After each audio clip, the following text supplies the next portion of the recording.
आप सभी को जय मसीह की।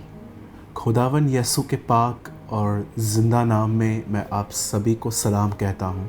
Greetings to you in the matchless name of our wonderful saviour Lord Jesus Christ.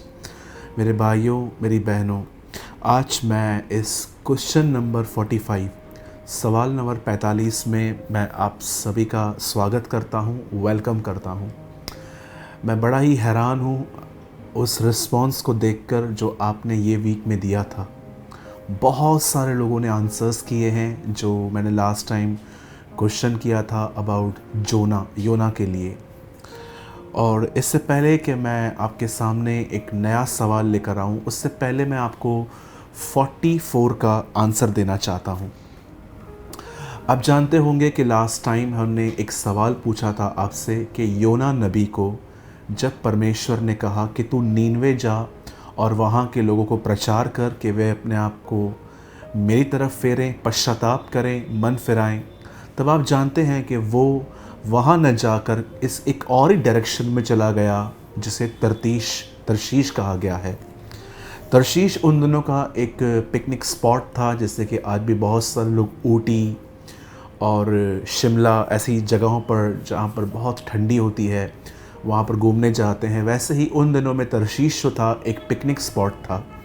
और आपने पूरे 4 अध्याय पढ़े होंगे कि लास्ट में कैसे योना वहाँ पहुँचता है और प्रभु उन्हें बख्श देता है, माफ़ करता है।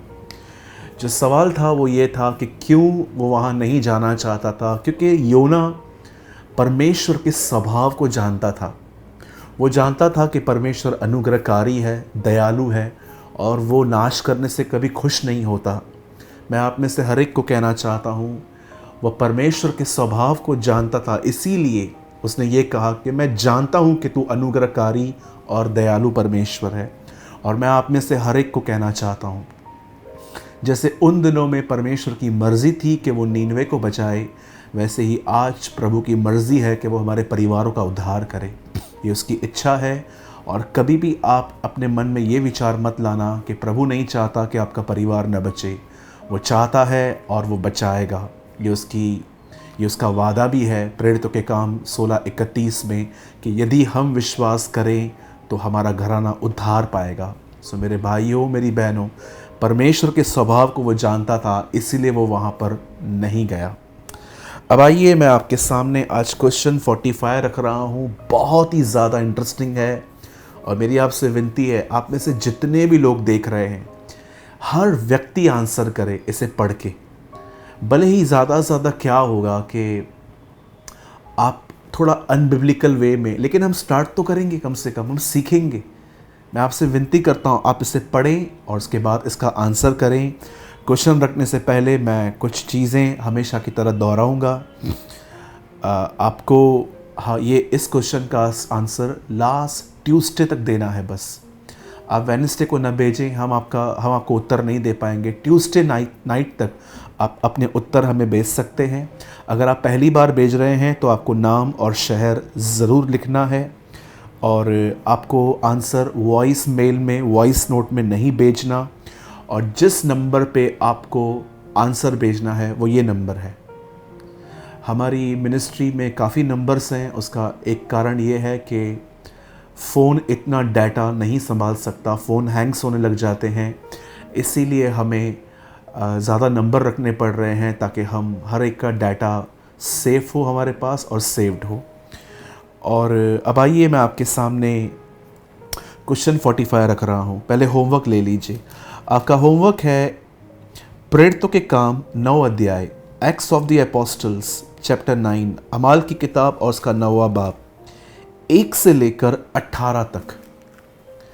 जब आप इसे पढ़ेंगे तो आप ये जानेंगे कि कैसे शाऊल परमेश्वर के लोगों को सताने के लिए, उन्हें पकड़ने के लिए एक जगह से दूसरी जगह जा रहा है और रास्ते पे उसका एनकाउंटर प्रभु यीशु से होता है। वो गिर जाता है और यीशु मसीह उसे एक अद्भुत बात कहते हैं। वो कहते हैं, हे शाऊल, तू मुझे क्यों सता रहा है। ये पहली बार उसकी मुलाकात थी। वो उससे पहले प्रभु से कभी मिला भी नहीं था। फिर वो तब प्रभु से क्यों कह रहा है कि तू मुझे क्यों सता रहा है। मेरे भाइयों, मेरी बहनों, आज मेरा सवाल ये है, शाऊल जो था वो कलीसियाओं को सता रहा था, प्रभु को नहीं। तो फिर प्रभु ने ये क्यों कहा कि तू मुझे क्यों सता रहा है?